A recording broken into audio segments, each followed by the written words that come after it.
ఆయన ఎదిరించేవాడు మమ్మల్ని. ఆయన మాత్రమే కావచ్చు, కానీ వలసల మధ్యలో దూరి మా భర్త తాగడు అనేదానికి ఉన్నది.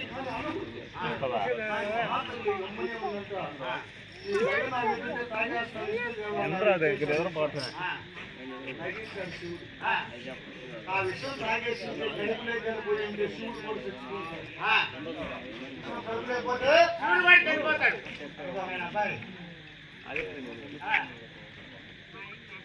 కానీ కడుపు లేదు కాలేకుండా పక్కనే తన భార్య పార్వతీదేవి భక్తికి ఈ కంఠంలో గట్టిగా పెట్టేసాను.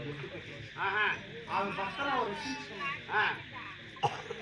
పట్టేసింది గుర్తులో విషయం ఈ కంఠంలో ఆగిపోయింది.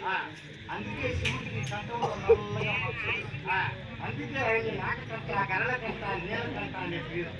కంఠంలో నాగకంఠ ఉన్నది, నీలకంఠ ఉన్నది, గరళకంఠుడు కాబట్టి అటువంటి సమయంలో పార్వతి కొంచెప్పుడు పట్టేసిందో విషయం అక్కడ మించిపోయింది.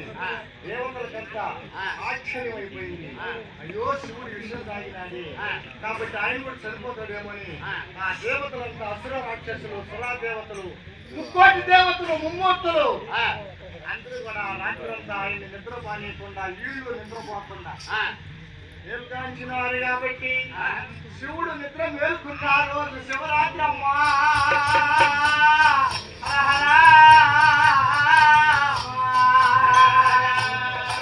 శివుడు మేలుకున్నారు. అది శివరాత్రి. అది